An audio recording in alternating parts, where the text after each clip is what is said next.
దేవునికి స్తోత్రం. హల్లెలూయా.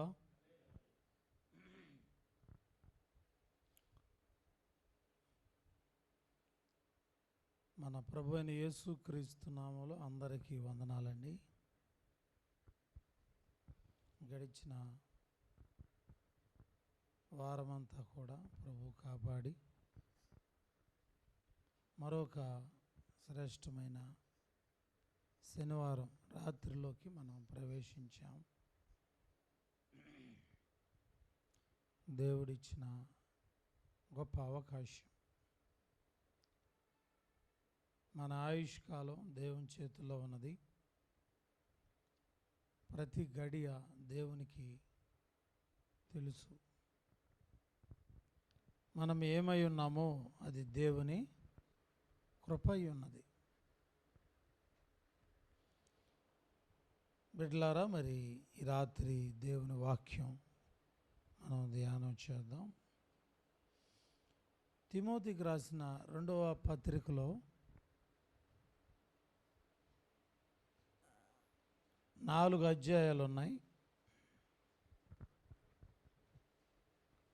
2వ తిమోతికి రాసిన పత్రిక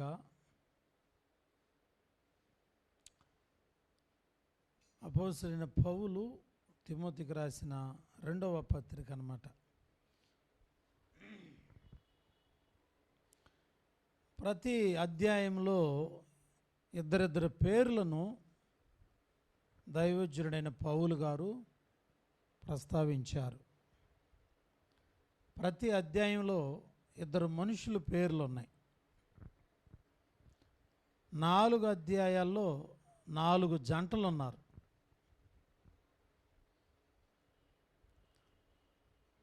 దైవజనుడైన పౌలు గారు తన మిషనరీ యాత్రలో ఎన్నో ప్రదేశాలు దర్శిస్తూ ఎంతోమందికి దేవుని వాక్యాన్ని అందించాడు. మనం వినే వార్త దేవుని సువార్త అయి ఉండాలి. ఈ లోక వార్తల వలన మనకు నెమ్మది కలగదు. ఈ లోక వార్తల వలన మనకు ఒకవేళ కన్నీరు రావచ్చు, ఒకవేళ మనకు మనోదుఖము, అలాగే నెమ్మదిని కోల్పోవచ్చు. ఈ లోక వార్తల వలన మనకు మేలు జరగకపోవచ్చు. కానీ దేవుని వాక్యము మనిషిని బాగు చేస్తుంది, ఆ మనిషిని దీవిస్తుంది. దేవుని వాక్యం వల్లనే మన కుటుంబాలు కూడా కట్టబడతాయి. అందుచేతనే మనం దేవుని వాక్యాన్ని నేర్చుకోవాలి. ప్రతి అధ్యాయంలో ఇద్దరిద్దరు జంటలు పేర్లు రాశారు. మొదటి అధ్యాయంలో ఆ జంటలు ఎవరు అని అంటే 15వ వచనం. మొదటి అధ్యాయము 15వ వచనం. ఆసియాలో వారందరూ నన్ను విడిచిపోయిరని సంగతి నీవెరుగుదు. వారిలో ఫిగెల్లో హెర్మగెనే అనేవారు ఉన్నారు. చూడండి, ఇక్కడ 2 మనుషుల పేర్లు రాశాడు. ఫిగెల్లే, హెర్మగెనే అనండి. ఫిగెల్లే, హెర్మగెనే. మరి ఈ పేర్లు మనం ఎక్కడ వినలా. మనమైతే పేతురు, లాజరు, సుగుణమ్మ, చక్కగా మనం బైబిల్లో ఎన్నో పేర్లు పెట్టుకుంటున్నాం. కానీ ఇక్కడ పేర్లు చూసారా? ఫిగెల్లే అండ్ హెర్మగెనే. దైవజనుడైన పౌలు గారంట ఆసియా ఖండానికి వచ్చి సువార్త ప్రకటిస్తుంటే అందరూ చక్కగా వాక్యం విని ఆయనకు మంచి స్నేహితులయ్యారు. దైవజనుడికి కొంతమంది భోజనం పెట్టిన వాళ్ళు ఉన్నారు, ఆయన వస్త్రాలు ఉతికిన వారు ఉన్నారు. దైవజనుడికి ఎంతో సన్నిహితంగా ఉండి, అయ్యా మేము కూడా మీతో కలిసి ప్రార్థన చేస్తామయ్యా, మేము కూడా మీతో పాటు కలిసి ప్రయాణము చేస్తాం. దైవజనుడిని చాలా ప్రేమించారు అందరూ. ఆయన అట్లా అందరిని నమ్మారు. దైవజనులు ఎవరిని కూడా అపనమ్మకస్తులుగా ఉండరు, అందరినీ నమ్ముతారు. మరి దైవజనుడైన పౌలు గారు అందరినీ నమ్మాడు. చక్కగా అందరూ నావారే అనుకున్నాడు. కానీ తీరా ఇద్దరు వ్యక్తులు మాత్రం ఆయనను విడిచి వెళ్ళిపోయారంటండి. అందుకనే ఆసియాలో చాలామంది అవసరం వచ్చినప్పుడు అందరూ విడిచిపెట్టారు. సరే, వాళ్ళు లోకస్తులు కనుక విడిచిపెట్టారు. కానీ తెలిసిన వాళ్ళిద్దరు ఉన్నారు, నాతో పాటు ఉంటారులే అనుకుంటే నన్ను మోసం చేసి విడిచిపెట్టారు, వదిలి వెళ్ళిపోయారు. వాళ్ళు ఎవరంటే హెర్మగెనే అండ్ ఫిగెల్లెస్ అండ్ హెర్మగెనెస్.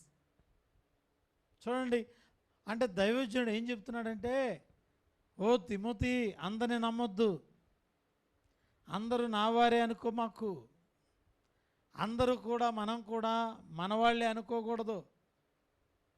మనం బాగున్నప్పుడు మనతో పాటు కలిసి భోజనం చేసే వాళ్ళందరూ మనవాళ్ళు కాదు.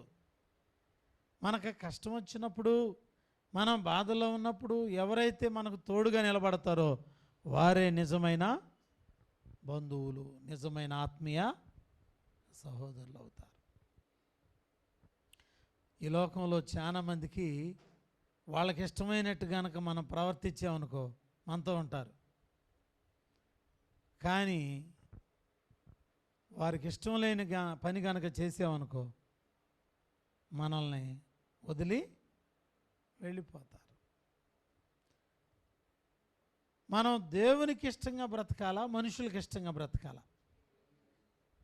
బైబిల్లో ఉంది, దేవునికి ఇష్టలుగా బ్రతికితే మనుషులను తృప్తిపరచలేమంటండి.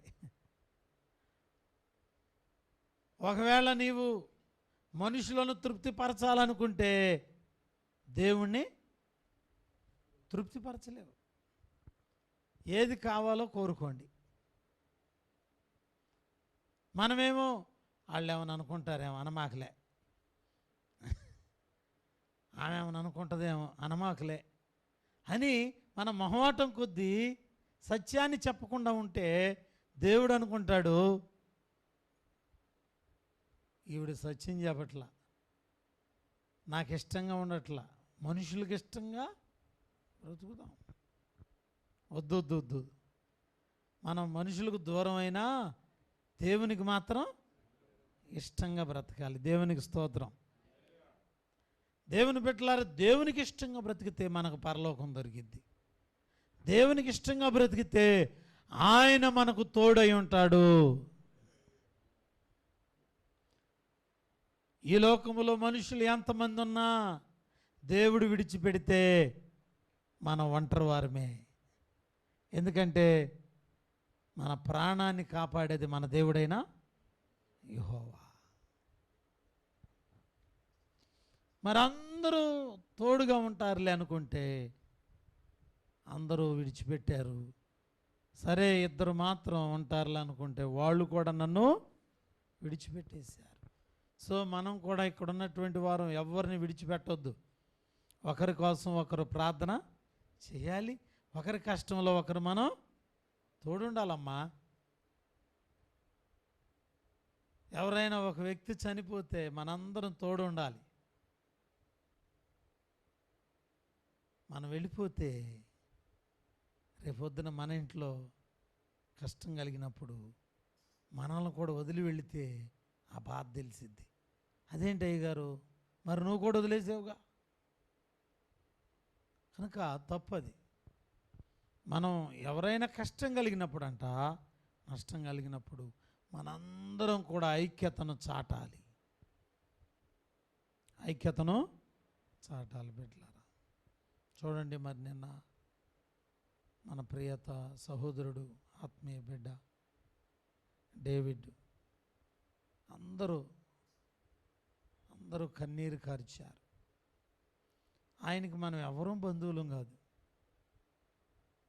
కానీ మన పురుషులందరూ ఆయన పెట్టిని మోస్తూ స్తుతిస్తూ ఆయన భౌతిక గాయాన్ని ఎత్తుకుని వెళ్తా దేవుని స్తుతించుకుంటూ వెళ్ళారు. ఎంత అదృష్టం! అందరూ చూశారు. చూడండి వాళ్ళ సంఘానికి ఎంత ప్రేమ, ఎంత ఆదరణ. మన సొంత ఇంట్లో మనిషి చనిపోతే ఎట్లా ఏడిచారో అట్లా ఏడిచారు. అందరూ మరి దుఃఖముతో అందరి కళ్ళల్లో నుంచి నీరు గారిపోయింది. బిడ్డలారా, ఈ ప్రేమ ఎక్కడిదేనంటే ఇది యేసుక్రీస్తు రక్తములో కడగబడిన మనుషులకుండే మంచి ప్రేమ. మంచి ప్రేమ మనం విలువ ఇవ్వాలండి. మనిషి చనిపోతే దినానికి వెళ్ళినా వెళ్ళకపోయినా ఒకటి గుర్తుపెట్టుకోండి, మనిషి చనిపోయాడు, ఉద్యోగం ఇవ్వాలా, మానేద్దాం. అమ్మా మనిషి చనిపోయాడయ్యా, ఉద్యోగం ఏంటా, రేపొద్దున నేను చనిపోతే ఎవడొస్తాడయ్యా బాబు. విలువ ఉండాలండి. మనందరం అట్లా ఉన్నప్పుడే అక్కడే దేవుడు ఉన్నాడు, అక్కడే యేసుక్రీస్తున్నారు. అందుక మనం కష్టాల్లో ఎవరిని వదిలిపెట్టుకోకూడదండి, ఎవరిని వదలకూడదు. నాన్న చనిపోయినప్పుడు మీ అందరూ తోడుగున్నారు. నాయశ్రీ మా ఇంటి గారు చనిపోయినప్పుడు అందరం తోడుగా ఉన్నాం. మనకు వాక్యం రాకపోయినా పర్లేదమ్మా, ఒకవేళ నీ ప్రార్థన చేయటం రాకపోయినా పర్లా, కానీ ప్రేమ మాత్రం లేకపోతే, ప్రేమకు చదువుతో పని లేదు, ప్రేమకి డిగ్రీలతో పని లేదు, ప్రేమకి ఏదైనా ట్రైనింగ్ ఉందా, లేదే. తెలియట్లేదు అయ్య గారు ప్రేమించటం ఎట్లా. అలా ఉన్నవాళ్ళు ఎవరు లేరమ్మా ఈ ప్రపంచంలో. మన హృదయంలో దేవుని ప్రేమ ఉంది, ఉండాలమ్మా, చేసుకోవాలి. దైవజనుడు బాధపడుతున్నాడు, నేను కష్టంలో ఉంటే నేను నమ్మిన వాళ్ళు ఇద్దరు నన్ను మరిచిపోయారు, నన్ను విడిచి వెళ్ళిపోయారు. అట్లా చేయొద్దు తిమోతి, తప్పయ్యా, అలా చేయకూడదు.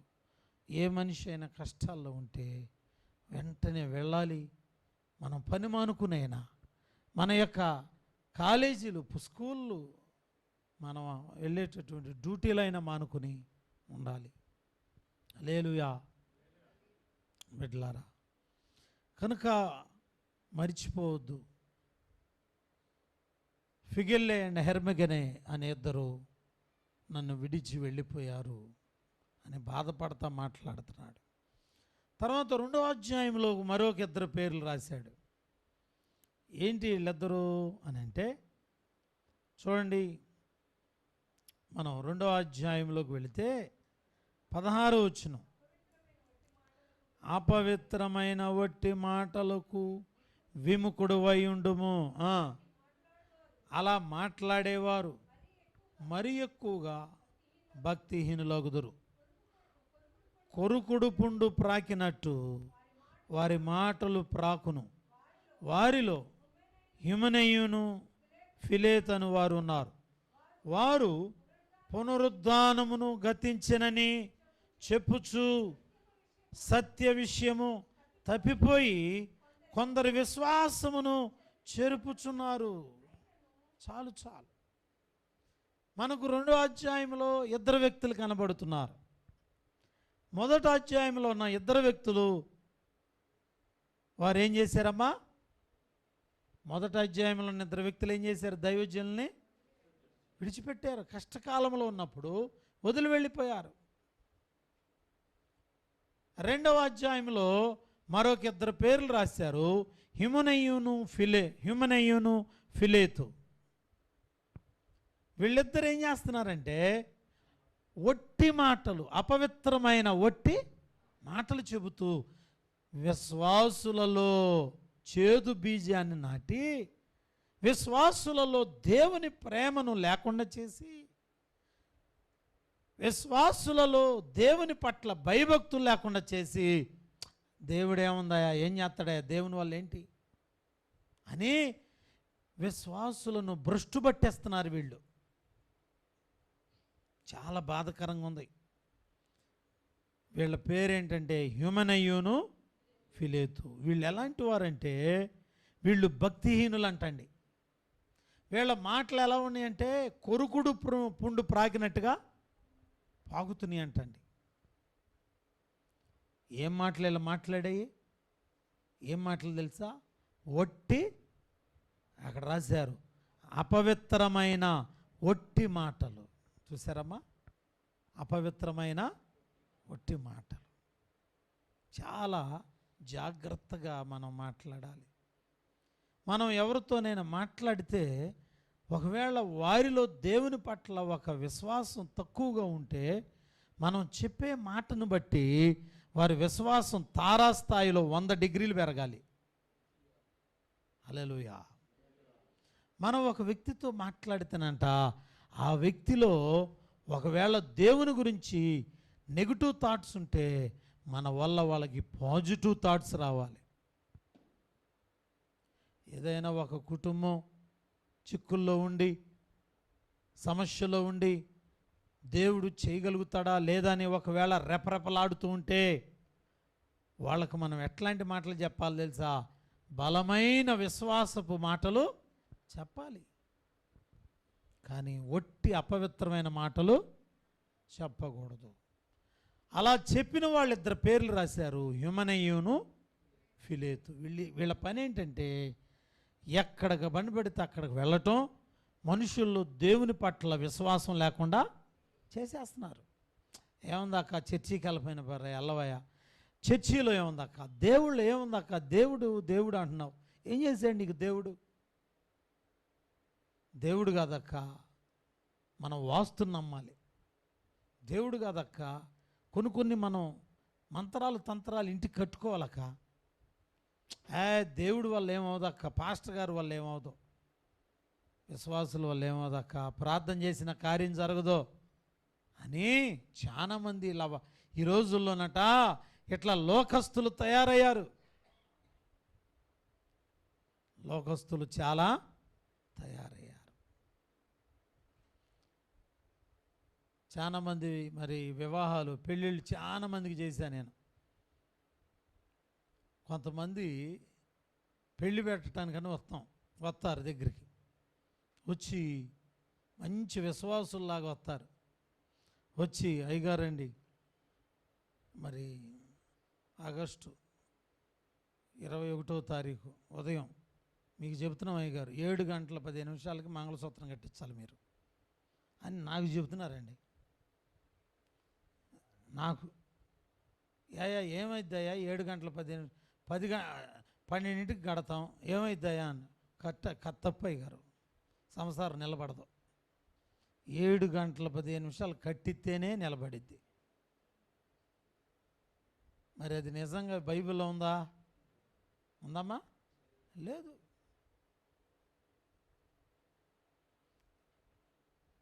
ఒక్క నిమిషం దాటిన అయ్యగారు చాలా మరి ఏదో గడి వస్తుంది అయ్యగారు కదా.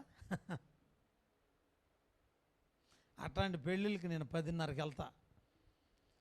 ఫోన్ చేస్తారు, నా ముందు ఇక్కడ నుంచి గన్నవరం దాకా ట్రాఫిక్ ఉందయ్యా, మీ ఇష్టం, విమానం వేసుకొస్తే మరి దాని మీద ఎక్కుతా, ఎక్కి మీ ఇంటికి వెళ్ళి అక్కడ చేస్తా.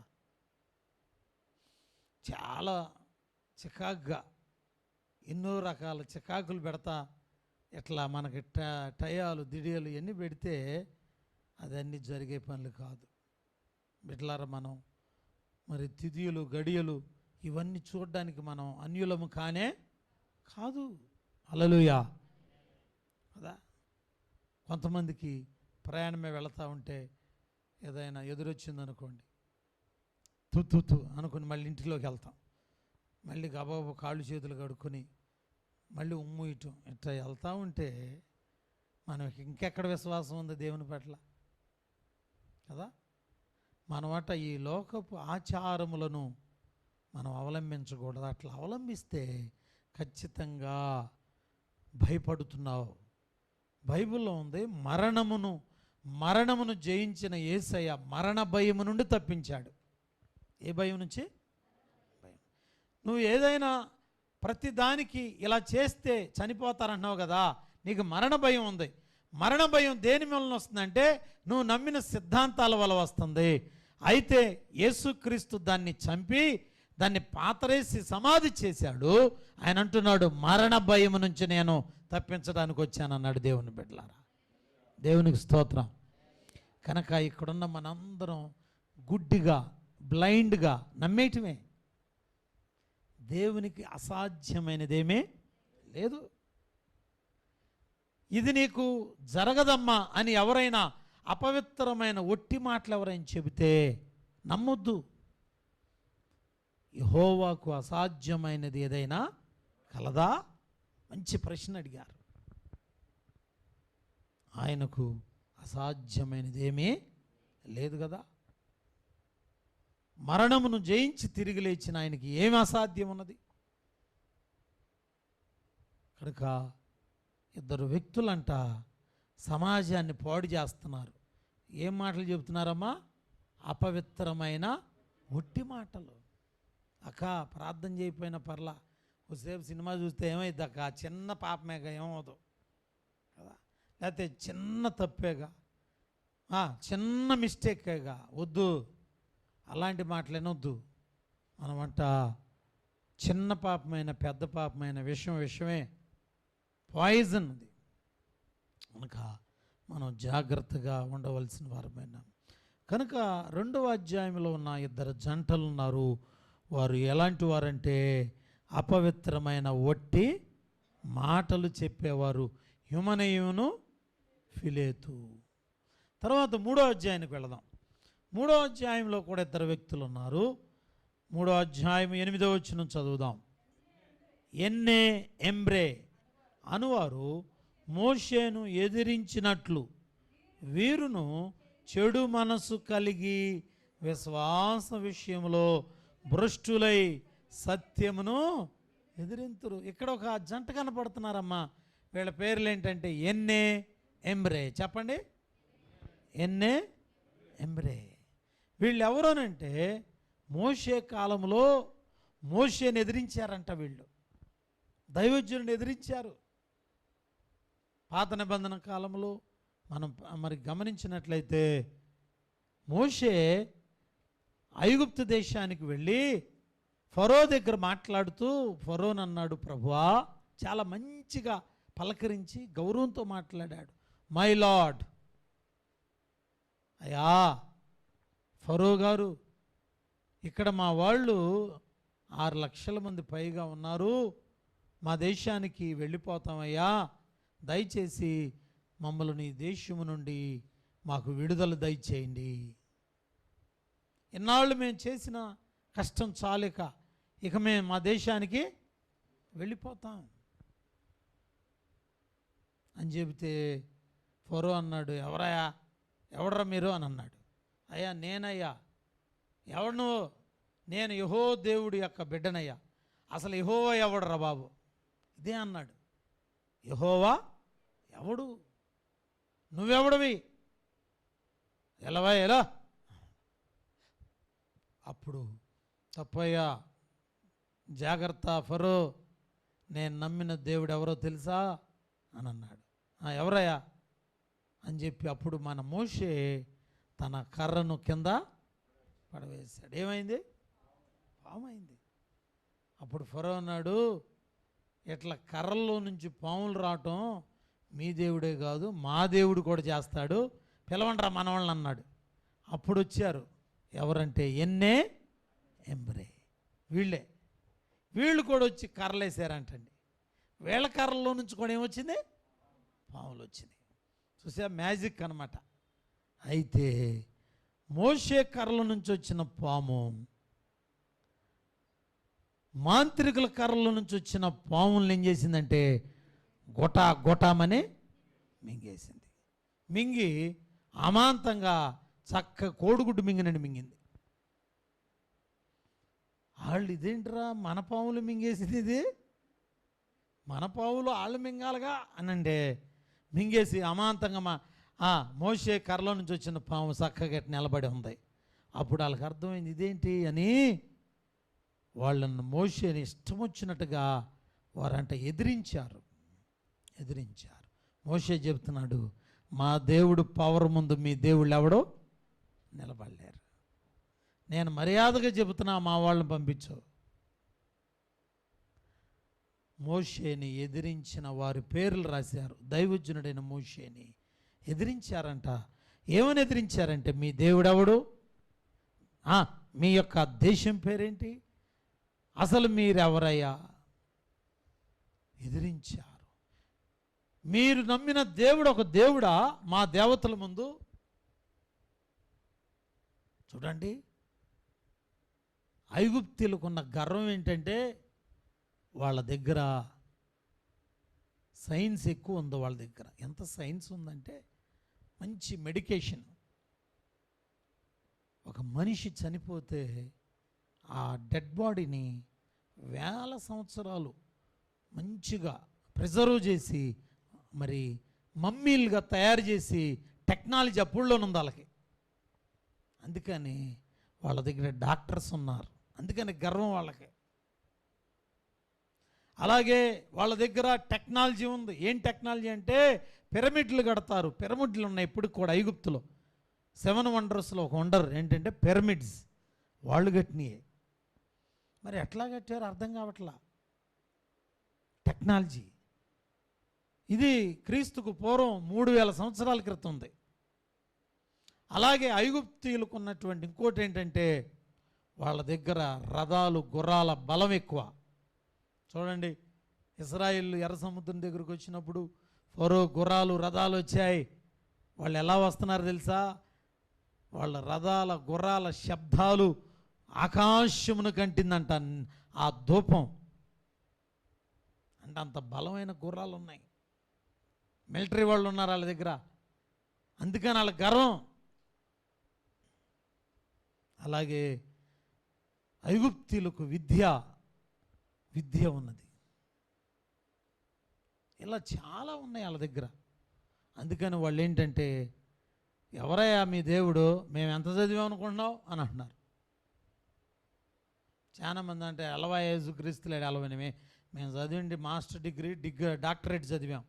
పిచ్చి వాళ్ళారా, అసలు దేవుడు ఎక్కడున్నాడు అని అంటున్నారు. చూసారా? కనుక మనం గుర్తుపెట్టుకోవాలి, వీళ్ళు మాంత్రికులు, ఎన్నేమరే మాంత్రికులు. వీళ్ళు ఎవరిని ఎదిరించారంట? దైవజనుని ఎదిరించారు. అందుకనే మనం తెలుసుకోవాలి, దైవజనులను ఎదిరించకూడదు, దేవుని సేవకులు ఎదిరించకూడదు. వీళ్ళు ఏమైపోయారంటే కాలగర్భంలో మసి అయిపోయారు. బిడ్డలారా, మసి అయిపోయారు.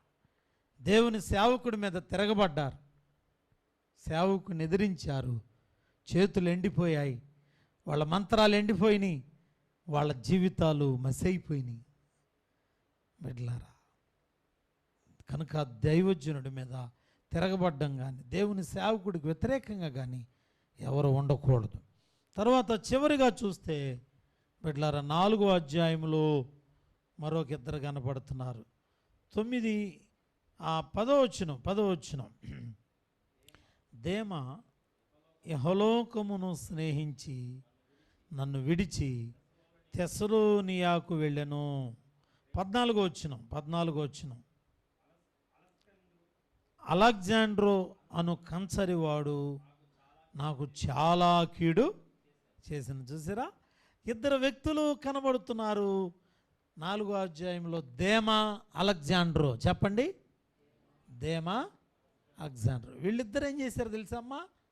వీళ్ళు ఇహలోకాన్ని ప్రేమించారు, ఇహలోక ఆశలను ప్రేమించారు. చూడండి, అలెగ్జాండ్రో అనేవాడు దైవజనుడికి ఎలా అన్నాడు తెలుసా? కంచరగాడిద లాంటి వాడు, ఇతడు నాకు చాలా కీడు చేశాడు. చూసాడా? అంటే దైవజనుడికి కీడు చేశారు.